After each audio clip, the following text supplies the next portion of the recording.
Entenda qual a importância da família na educação e aprenda estratégias para ajudar as crianças a estudarem nesse período de pandemia. Hoje eu recebo ela, Edilaine Binhardi, ela que é psicopedagoga, pedagoga e neuropsicopedagoga. O nosso programa está incrível e você não pode perder, porque afinal de contas você é uma mulher em flow. Então fica com a gente porque supimpa, só dicas incríveis.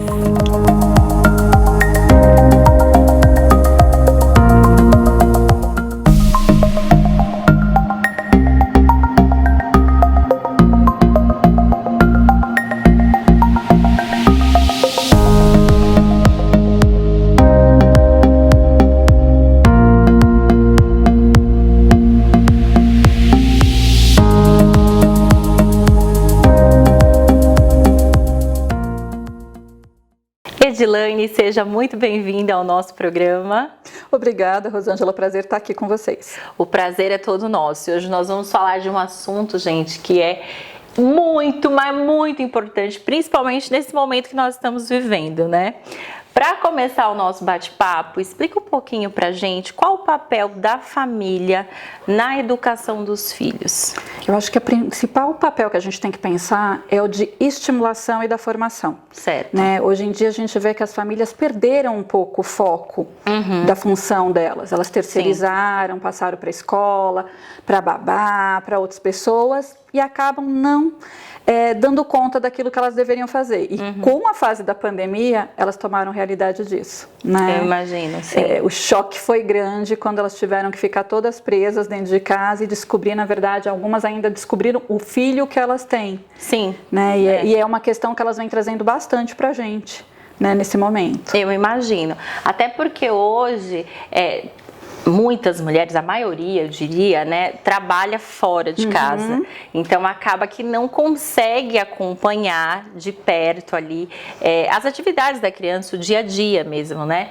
E aí, quando se viu dentro desse modelo, todo mundo em casa, né? Filho, marido, cachorro, periquito, papagaio. Bem isso. O circo pegou fogo, né? Não, literalmente. Aí elas acabam entrando, vamos brincar, num colapso. Sim. Porque acabam entrando numa situação assim, elas perceberam que não conheciam totalmente esse filho, não sabiam o que fazer, começaram a entender inclusive o papel dos professores na escola, o quão difícil era a função deles, a quantidade de tarefas que essa criança tem, a falta que alguns funcionários em casa fazem durante a pandemia, porque de repente eu ouvi muitas queixas do tipo, eu não tenho mais a minha secretária, eu não tenho mais a babá, e agora o que fazer? E a realidade, em que estágio eles estão? Fora a culpa, né? Algumas entraram num processo de culpa, no sentido, eu deveria estar mais atenta, outras num total desespero. E eu acho que é legal a gente ressaltar, né, que independente de você trabalhar ou não, eu também sou uma dessas mães que trabalha bastante e tudo mais, que não importa o tempo que você tenha com teu filho, mas sim a qualidade desse tempo, né? Porque eu também conheço mães que ficavam já o dia inteiro em casa com os filhos, mas também não tinham esse tempo de qualidade. Então, assim, o que importa é elas estarem atentas a isso, a qualidade, não necessariamente a quantidade de horas. A quantidade, exatamente isso. Edilaine, pegando um pouco desse gancho, né, que você falou da culpa, a gente vê que muitas mães se sentem assim, vem aquele sentimento de angústia, né? Eu não conheço meu filho, eu não participei e agora eu tô meio a esse contexto e eu não sei lidar com isso, né? Então, o que você teria para passar, né, de dicas e uma orientação, porque muitas vezes a gente percebe no consultório, né, que os pais vêm com a criança, tipo um pacotinho de presente, toma, cuida, né, conserta aí, tá com defeito, depois me devolve, né? Sim. E eu entendo que a criança, ela é o espelho do que está acontecendo ali dentro de casa. Claro que a gente não está falando das patologias de quando nasce com algum tipo de disfunção e tudo mais. Mas dentro desse contexto, né? Então, o que você teria para orientar nesse sentido? Eu acho que primeiramente as mães têm que pensar o seguinte, a gente está vivendo um momento diferente. É atípico, né? É atípico, é totalmente diferenciado, algo que ninguém nunca passou, a não ser os nossos tataravós, numa pandemia lá atrás, mas mesmo assim eles não viviam a realidade tecnológica que a gente vive hoje, né? O que é um sistema online de ensino, o que é o sistema híbrido. A gente vê os próprios professores penando com essa situação. Então, assim, primeiramente eu diria para as mães, pensem, tudo é novo e todo mundo está aprendendo. Baixem essa expectativa de que vocês têm que ser perfeitas, que vocês têm que fazer tudo corretamente e qualquer coisa que deu errado é culpa de vocês. Porque não é. Eu até me coloco no pacote porque eu também tenho um filho que está no ensino médio e às vezes a gente vê essa angústia, o outro está na faculdade. E aí a gente vê o desespero deles também, que são muito mais tecnológicos do que a gente, tendo crises, né? Ai, porque eu não estou conseguindo fazer, aí vem essa prova, eu não estou entendendo nada, a prova está enorme. Então, assim, primeira coisa que eu diria é todo mundo segura, um na mão do outro e fala, calma, vamos respirar. Primeiro ponto, para e respira. Isso está acima do nosso conhecimento, do nosso controle, é algo novo. Aceita que vai ser diferente. E aí tentar dialogar, tentar entender qual é a angústia, porque do mesmo jeito que nós mães, nós profissionais estamos angustiados com a situação, os filhos também estão. Porque para eles, assim, eles estão privados dos amigos, eles estão privados da sociabilização, do convívio. Então, assim, eu diria que o diálogo seria a melhor jornada nesse momento. Sentar, se acalmar, um banho quente maravilhoso, né, prolongado, para dar aquela relaxada. E entender, ninguém está sozinho nesse barco, todo mundo está junto, no mesmo oceano, pode ser um barquinho diferente do outro, mas a tempestade é a mesma para todos. É isso, com certeza. E que tempestade, né, gente? Longa, né? Longa. E esses dias eu falo muito sobre isso, né? Mas eu tava conversando até com meu marido, né? A gente não aprende educação emocional na escola, né? Isso é um fato.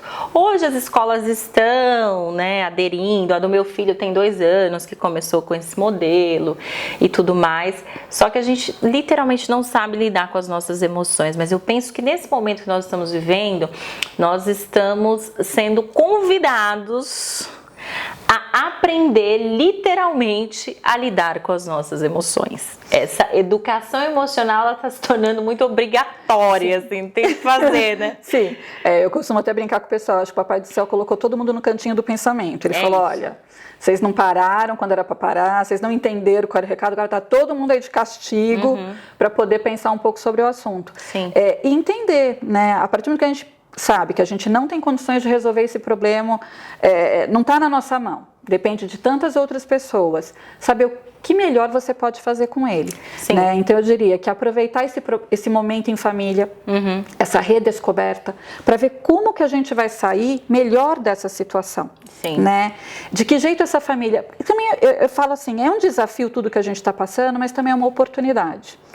Porque a gente está podendo se reencontrar, a gente está podendo dar valor às coisas pequenas, está diminuindo as questões de consumismo, né? Então, assim, eu acho que a gente também pode olhar num olhar mais positivo, embora angustiante, não dá para negar, mas, assim, tentar extrair as coisas boas de tudo isso, que parece que só tem coisa ruim, mas eu acho que também tem um lado ali, pode ser pequeno, mas importante da gente estar observando, né? De trazer essa família mais para próximo, né? A função da mãe, a função do pai, ou famílias que são diferenciadas também, né? Saberem os seus papéis, a hora de acolher e a hora de dialogar. Eu acho que o diálogo sempre, gente, eu vou bater muito nessa tecla do diálogo. Com certeza. Se você ainda não acompanha o nosso programa em nossas redes sociais, fica o convite. Nós compartilhamos dicas incríveis para ajudar você a melhorar a sua vida. E claro, não esqueça de se inscrever no nosso canal do YouTube, logo aqui embaixo. Ativa o sininho para você receber todas as nossas notificações e não ficar de fora da nossa programação. Estou esperando você. E não esquece de mandar nos grupos da família também o nosso programa, tá? Nós precisamos disseminar conteúdo de qualidade por aí. Nós vamos assistir agora as dicas das nossas parceiras. Eu rodo o VT e volto já já.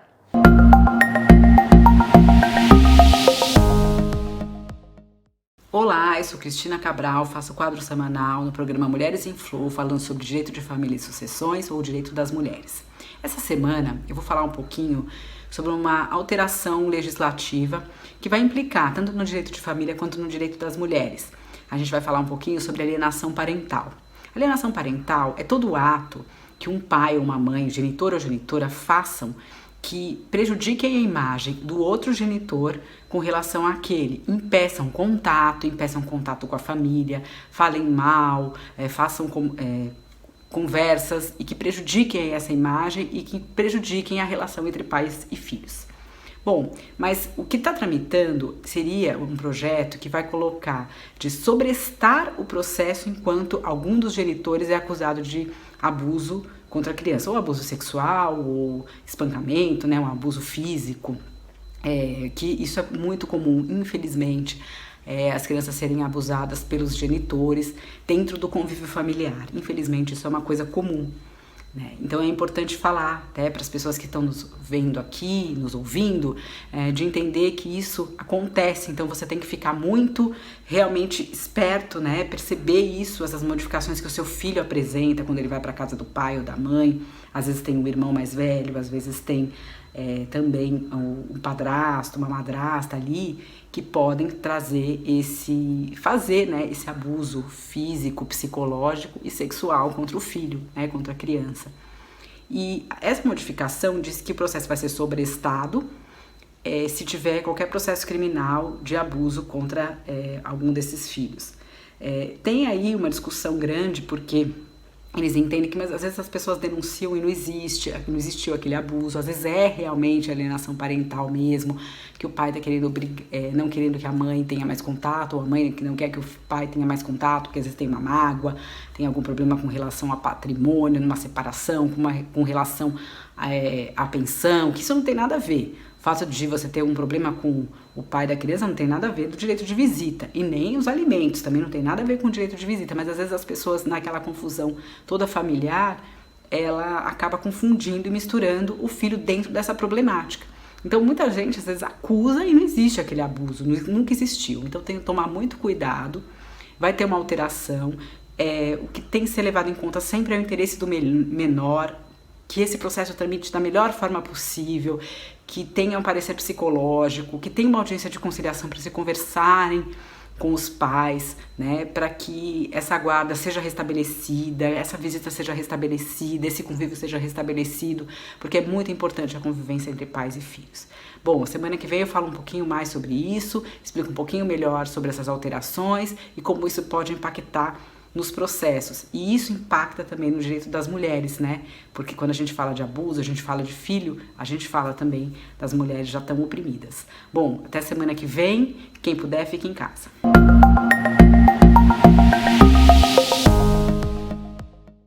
Olá, sou Neia Martins, psicóloga e neuropsicóloga.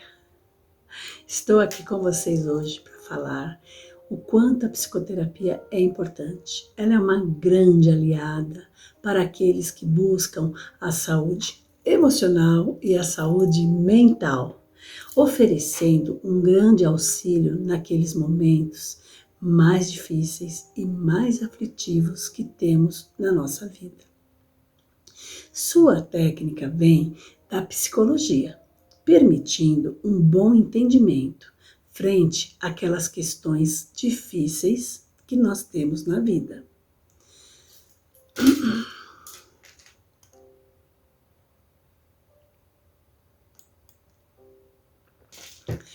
Ter o acompanhamento psicológico no dia a dia pode trazer mudanças muito importantes e muito significativas para a sua vida, tá?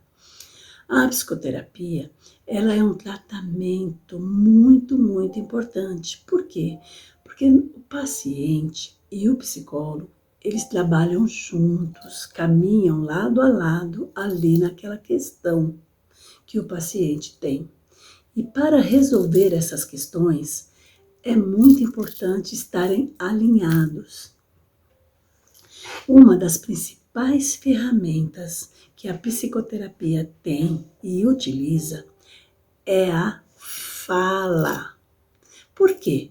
Porque é através da fala que o paciente poderá trazer e expressar todos os seus pensamentos e todos os seus sentimentos no setting terapêutico. O ambiente, ele precisa ser acolhedor. E a postura do profissional que vai estar atendendo precisa ser objetiva, precisa ser neutra e também sem julgamentos, porque assim acontece um elo, acontece um bom trabalho entre os dois. E com a ajuda do psicólogo é possível identificar as causas e os padrões comportamentais que temos, o porquê que nós estamos de um jeito ou de outro, o porquê que nós agimos de certas formas. E tudo isso pode estar impedindo você de ter uma vida mais feliz. E olha, vamos combinar, não há restrições acerca de quem pode ou não fazer a psicoterapia, tá? Ela é indicada para todas as idades e não deve ser vista como uma prática utilizada apenas por quem apresenta os distúrbios emocionais, os transtornos dificultosos, tá? A psicoterapia, ela potencializa o quê? A felicidade, a satisfação da pessoa. E isso tudo é muito bom para a sua vida. Então, pense nisso e vem com a gente, vem fazer terapia. Olha, deixo aqui a minha gratidão e os meus beijos de luz.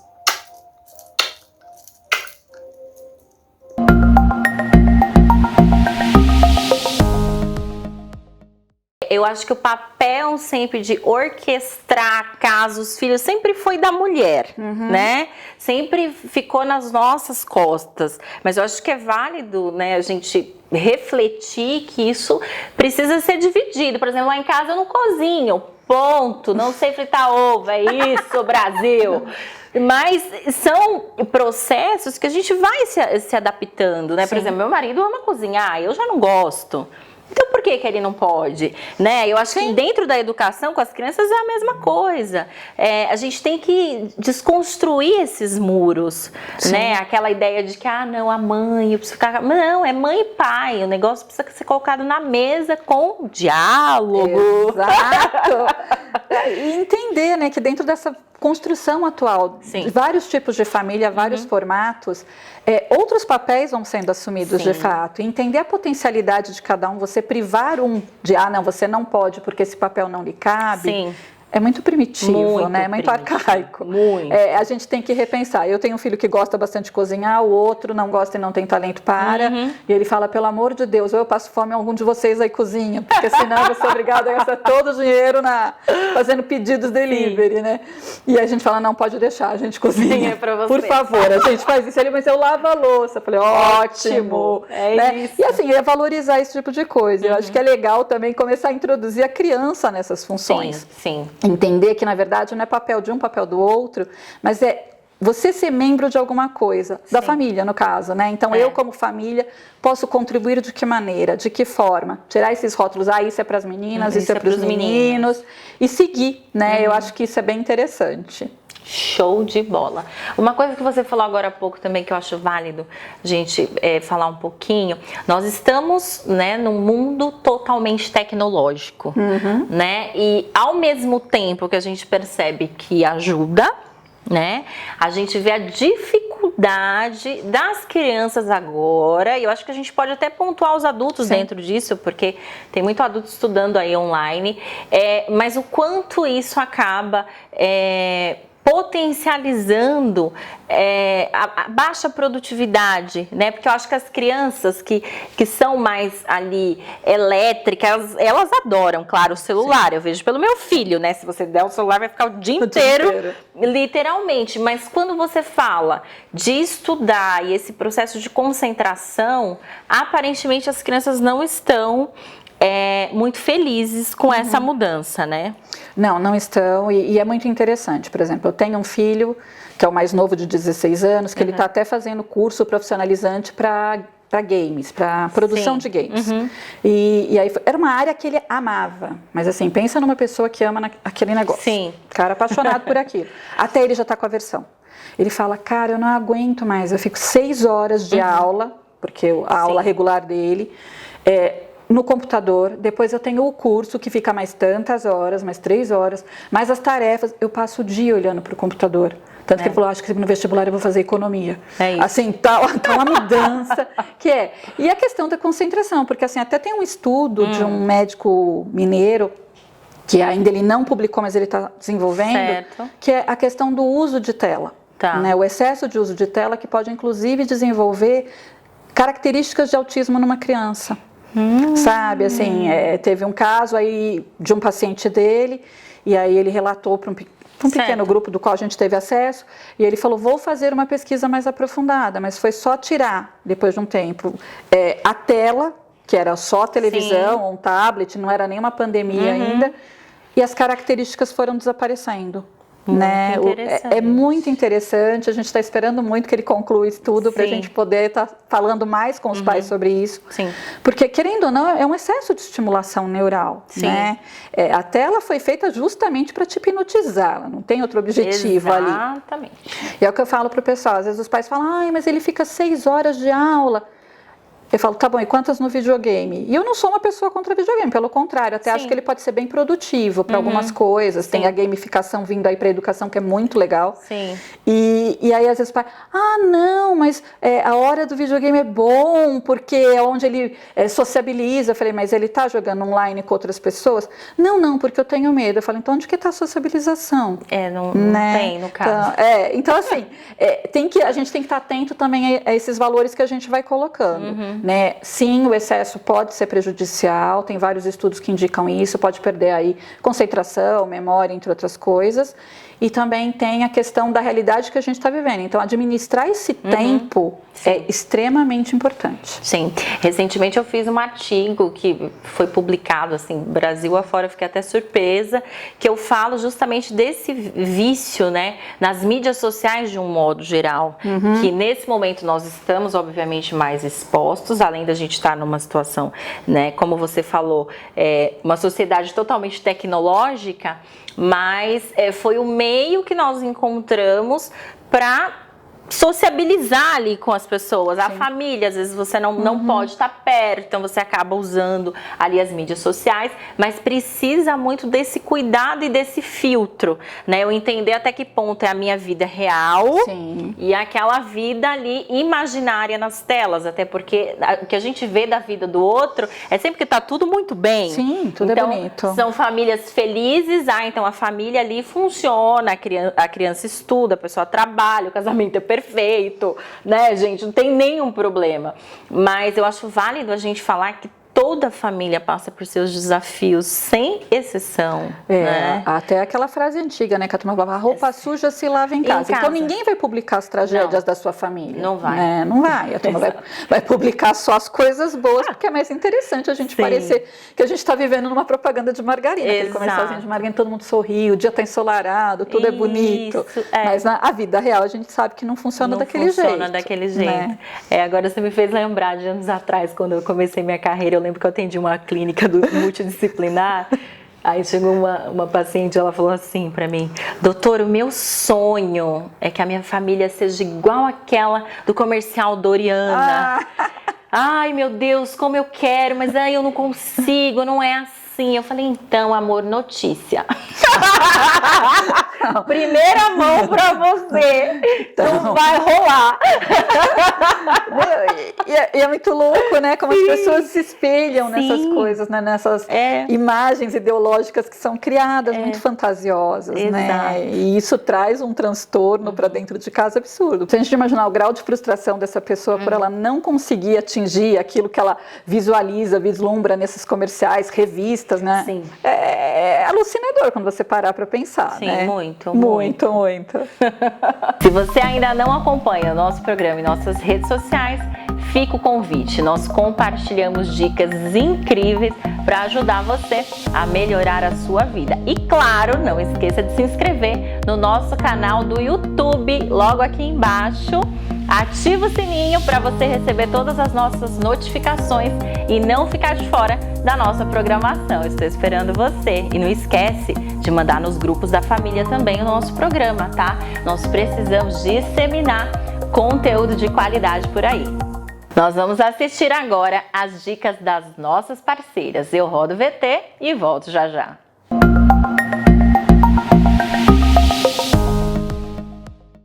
Oi pessoal, meu nome é Michele Fernandes do quadro Explicando Direito e hoje eu vou conversar com vocês sobre como proteger os acionistas na empresa através de duas cláusulas denominadas Drag Along e Tag Along. Vamos lá? Criar uma empresa muitas vezes é uma atitude é o resultado, na verdade, de várias atitudes que se tomam, né, que o empresário toma.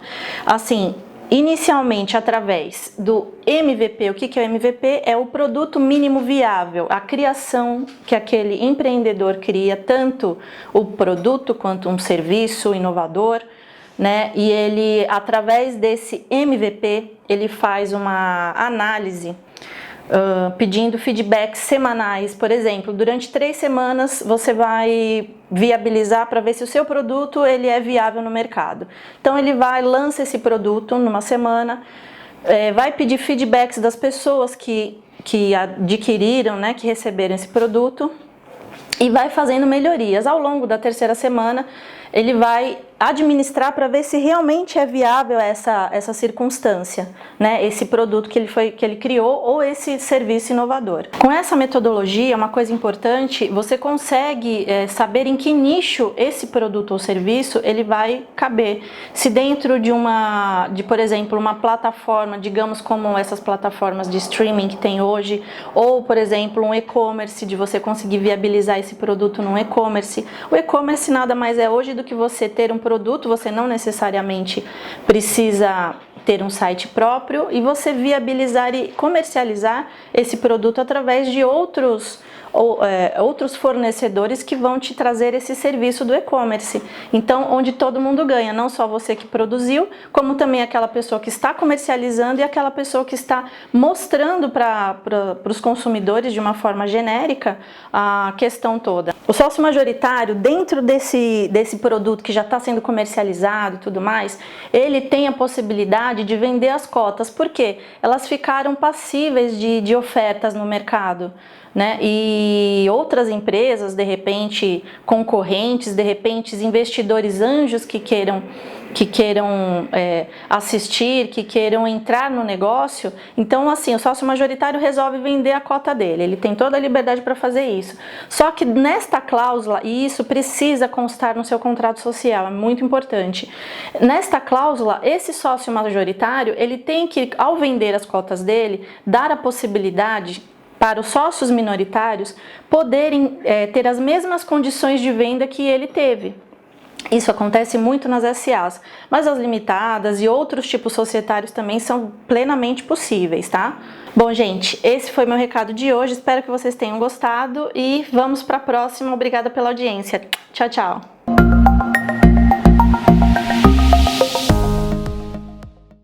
Você quer se tornar uma empreendedora de sucesso? É muito simples. Torne-se uma revendedora de acessórios e bijuterias da Saba Bag. Você sabe qual é o diferencial da Saba Bag? Você começa o seu negócio com um pequeno investimento e pode trocar 40% do seu mostruário. Algo inédito no mercado. Então, convido você a entrar em contato agora mesmo através do QR Code que está aparecendo aqui na tela e falar com um dos representantes da Saba Bag, porque uma mulher em flow é independente, inclusive financeiramente. Então, convido você a conquistar a sua autonomia agora mesmo. Acesse o QR Code que está aqui abaixo do nosso vídeo e mude a sua vida agora mesmo. E tem uma promoção incrível. Você adquirindo qualquer um dos kits Saba Bag, você recebe uma pulseira incrível e exclusiva de presente, além de receber todo o material de apoio para entregar os produtos para suas clientes, sacolinhas, saquinhos personalizados, uma bolsa personalizada. Então, tudo prontinho para você começar o seu negócio e fazer a diferença na sua vida. Convido você a tomar essa atitude agora. acesse o QR Code e fale com uma representante. Você não pode ficar de fora de uma empresa tão incrível que foi pensada para você, mulher.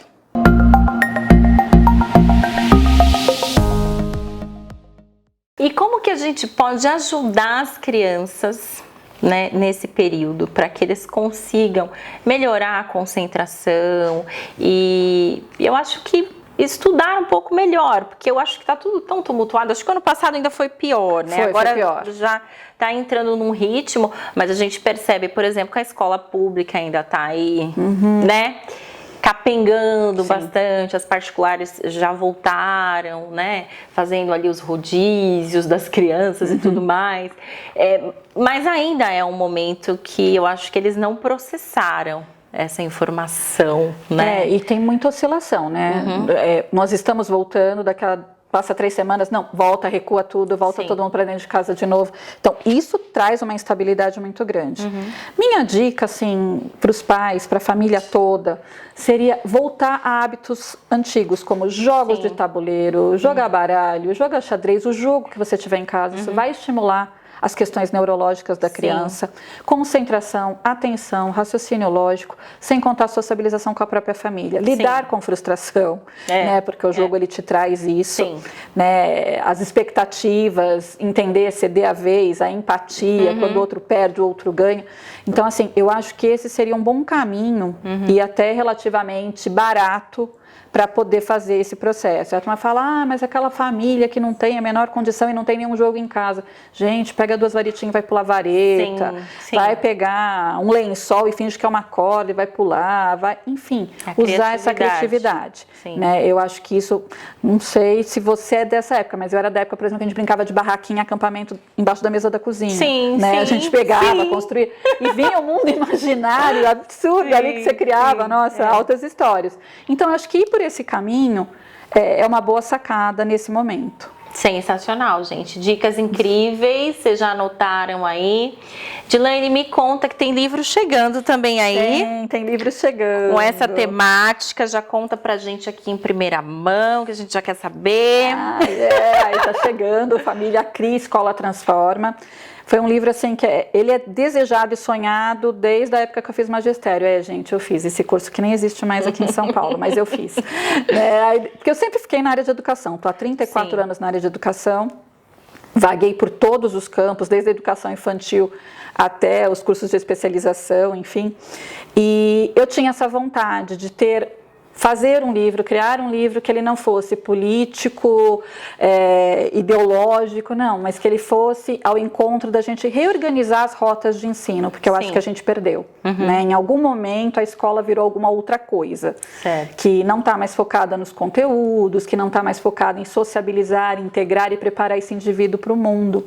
E aí esse livro está muito gostoso, a gente tem outros 21 coautores, né? Eu estou coordenando, fazendo a coordenação editorial. E a gente tem, desde o pessoal da área de exatas, até psicopedagogos, pedagogos, fonos, enfim, várias carreiras, fisioterapeutas, falando de todo esse processo, desde a ideia que a gente começa lá quando a gente casa ou não casa, enfim, pensar em ter um filho, até como a gente entrega esse ser humano para a sociedade na vida adulta. Que demais. O livro vai fazendo essa viagem, assim, né? Então, ele vem com conteúdos que a gente vai falar sobre desenvolvimento cognitivo, relacionamento da família, a importância da família junto com a escola desenvolver esse processo, né? Para motivar essa criança para a aprendizagem. Então, ele vem com essa mensagem, esse livro, né? Tirando todas as questões políticas, religiosas, gêneros, mas assim, focando no processo de educação, porque eu realmente acredito que a educação é o caminho para a gente se tornar uma potência. Ai, gente, né? Não tem outro caminho. Não adianta inventar a roda. Não adianta. E a gente sabe que as pessoas não investem na educação e tem tudo isso, mas eu acho que pode vir da gente, a gente pode fazer um movimento inverso. Exato. Enfim, quem poderia cuidar da educação não está cuidando, que tal nós, famílias, começarmos esse movimento, né? De cobrar, porque às vezes a gente vê valores trocados, né? Mãe indo lá, querendo tirar satisfação porque o filho não tirou uma nota boa, ao invés de perguntar para o filho, pergunta, não, porque tem que dar, você não deu meio ponto para o meu filho, porque você tinha que ter dado, porque olha, ele se esforçou.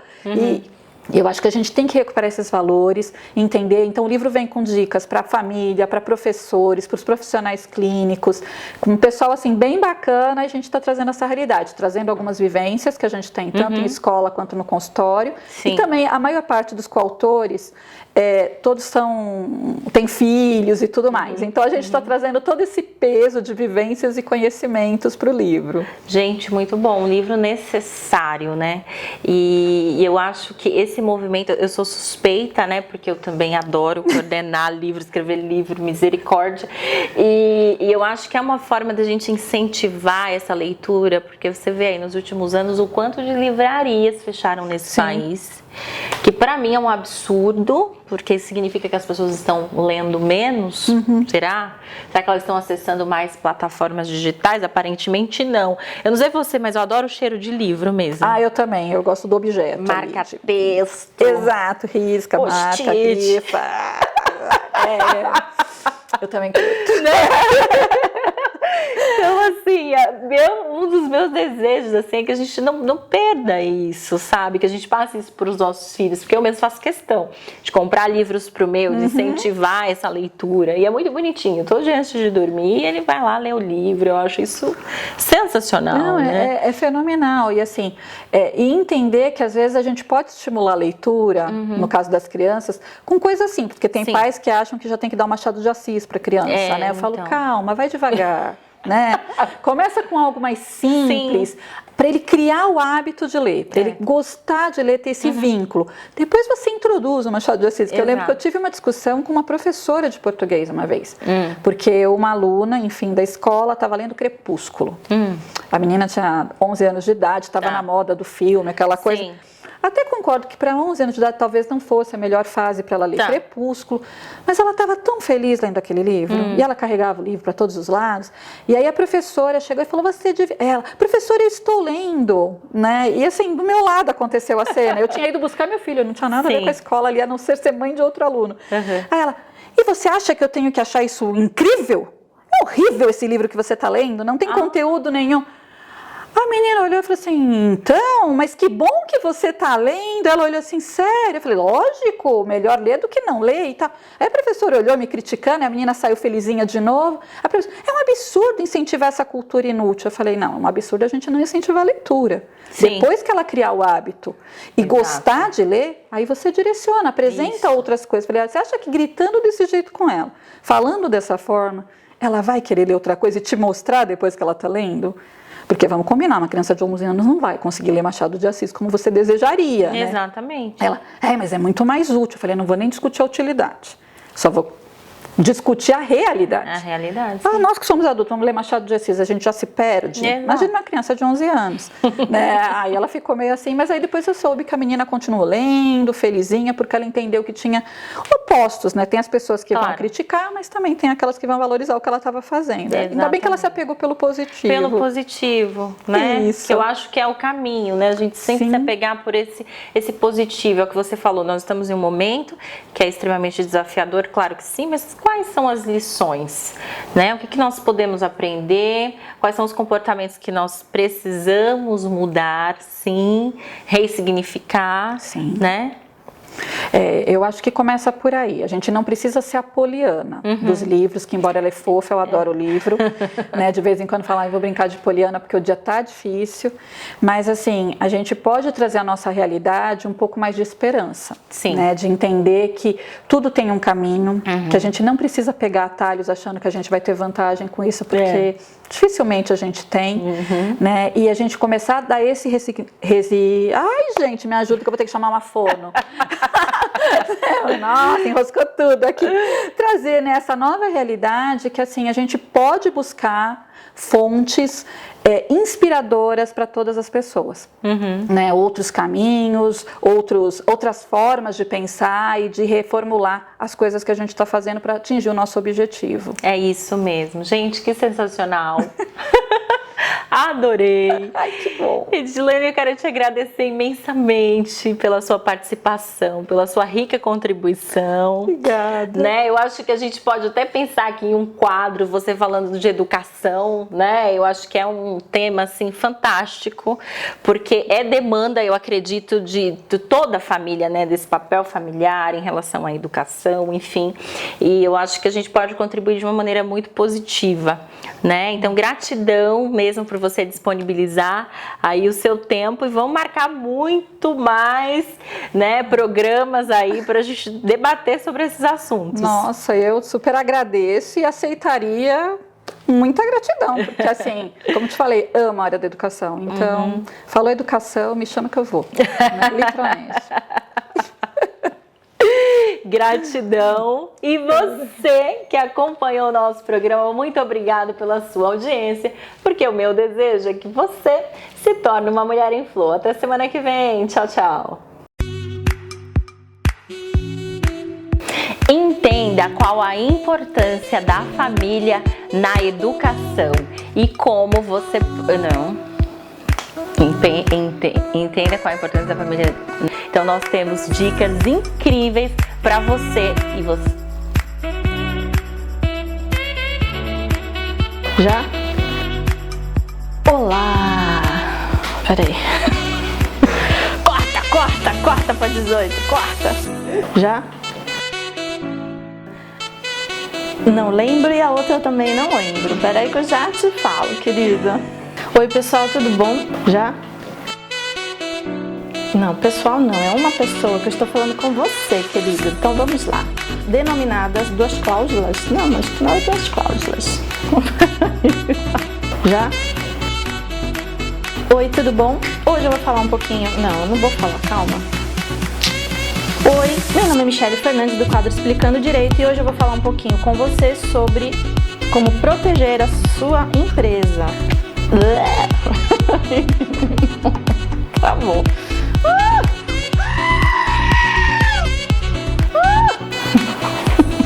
Através das cláusulas drag queen, não é drag queen,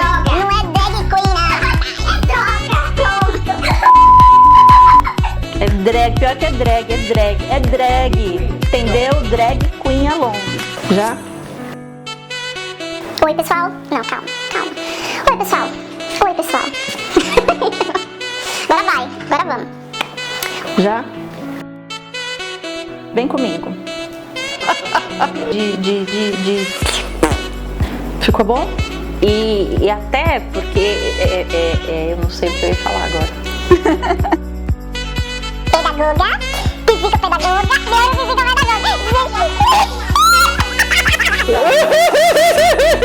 Ai, meu Deus do céu.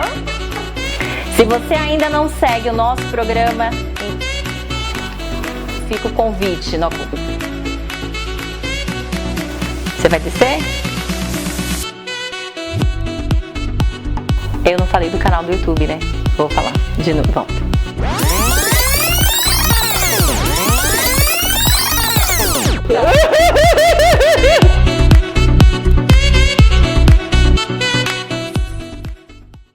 Se você ainda não acompanha o nosso programa e nossas redes sociais, fica o convite. Nós compartilhamos dicas incríveis para ajudar você a melhorar a sua vida. E claro, não esqueça de se inscrever no nosso canal do YouTube, logo aqui embaixo. Ativa o sininho para você receber todas as nossas notificações e não ficar de fora da nossa programação. Estou esperando você. E não esquece de mandar nos grupos da família também o nosso programa, tá? Nós precisamos disseminar conteúdo de qualidade por aí.